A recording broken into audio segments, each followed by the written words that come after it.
Though the era of the civil rights movement is over, discrimination against African Americans in the court system hinders the lives of blacks in America. It's been 53 years since the Civil Rights Act was passed in 1964, 100 years after the proclamation that set 4 million slaves free. After the Emancipation Proclamation, feelings of freedom and a new life of opportunity were among the African Americans that were set free. However, when they got to what they thought was a world of opportunity, they quickly realized that overcoming slavery was only the start. Discrimination, segregation, and a long journey of fighting hate awaited them. When African Americans were finally free, the government set black codes that gave them curfews and separated them from everyone else. They made voting registration tests that were impossible for even the most educated. With the inability to vote, African Americans had no vehicle for change in the legal system. They had no voice. As time went on, unrest spurred. African Americans were tired of being treated and viewed as less than a person. Protests began and the civil rights movement was in full swing. 100 years after they were freed as slaves, the Civil Rights Act was finally passed and deemed it illegal to discriminate on the account of race. Even though it was the law that set them free and the law that gave them their rights, modern times prove that the legal system plays a major role in the unequalness that still hinders the lives of African Americans today. Thurgood Marshall, the attorney for the NAACP, helped to defend African Americans in court cases. He argued on behalf of those who had no voice and were seen as inferior. Now blacks still find themselves voiceless in the system that holds their lives in their hands, with no Thurgood Marshall to defend them. Only court-appointed public defenders who are busy with the many other cases.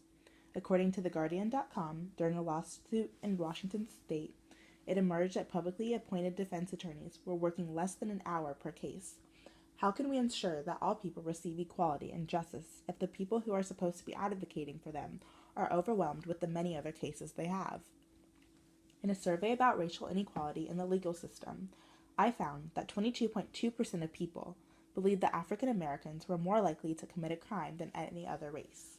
If 22% of judges, officers, and juries have the same belief, then that's 22% of African American men and women whose cases are automatically tainted with implicit bias and prejudice. During the Civil Rights Movement, African Americans and other supporters of equal rights participated in protests, boycotts, sit-ins, and other demonstrations to send a message and gain equal rights. However, when doing so, they were met with fire hoses, police dogs, and straight beatings. Their peaceful efforts resulted in tremendous brutality and violence. 60 years later, the very people who are supposed to protect us still inflict harm and violence upon blacks. During and after the Civil Rights Movement, the blacks that remained in the jails still experienced police brutality. In 1961, freedom riders traveled through the South to test public desegregation. By the end of the demonstration, 163 riders had been convicted and jailed at Parchman Farm in Jackson, Mississippi.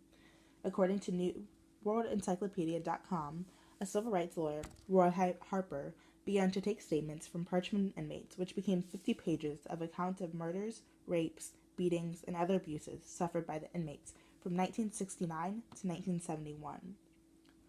Today, African Americans face violence from authorities, not only inside the prison walls, but also on the streets.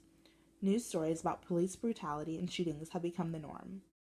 There is growing outrage tonight after an unarmed African-American teenager was shot and killed by police in the St. Louis suburb of Ferguson, Missouri.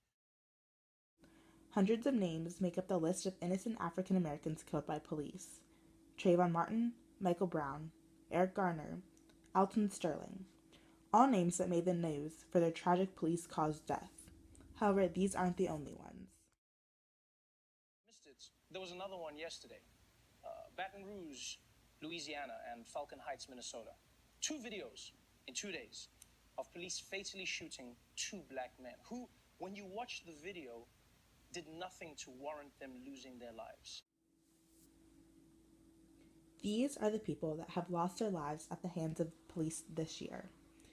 People who are aged 14, 20, 63, 71 are no longer here today because of the stereotypes and implicit bias that plague the American legal system. Christopher Loftus, Jorge Hidalgo, Marvin Stair all lost their lives 2 days ago. 60 years since the Civil Rights Movement, and people are still losing their lives and being deeply affected by racism and bias. Before the Civil Rights Act was passed, African Americans were unable to serve on juries or vote. The Sixth Amendment guarantees that all people accused of a crime have the right to a jury of their peers who are impartial, meaning no bias or prejudice. How can all people be guaranteed to a jury of their peers if not all people could be on juries? This fact led to many unjust rulings saturated with hate and prejudice.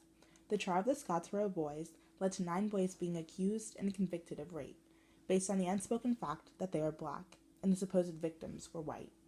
Despite the woman's shady character and untrustworthiness, in a trial in the 1930s, a shady white woman's word was better than a black man's. The jury had no African Americans on it and was composed of all white males. During this time, it was popular and accepted belief that African Americans were naturally inclined to crime and were more dangerous. This belief blinded the jury from the blatant facts supporting their innocence. Today, the hatred and prejudice has been suppressed, and the majority of people no longer hold racist beliefs. Even though this fact is true, it is hard for people to ignore the implicit bias they have. Today, African Americans are allowed to vote and serve on juries, but their immense prison population and percentage of blacks that hold a criminal record make it hard to get a true trial of one's peers.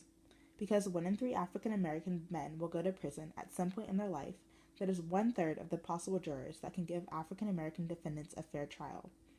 Even though the people that make up jurors are most likely good and upstanding people with no racist beliefs, they still have implicit bias. As the Washington Post says, it is very important to note that implicit racial bias is not the same thing as conscious racism. People who harbor implicit biases may not think of themselves as prejudiced, and in fact might consider prejudice to be apparent. They also may not know they even have these biases. The IAT is a test that measures implicit bias. When you take the test, you are asked to use 2 keys on the keyboard, one for blacks, one for whites, one for good, one for bad. At the beginning of one key will be used for black and good, and the other for white and bad, and then they switch. This test measures how fast you sort the images and words that come up, and if you were quicker when sorting black and bad or black and good, compared to when you sorted white and bad and white and good. 68% of people who took the test had an automatic preference towards European Americans than African Americans, whether that be slight, moderate, or strong.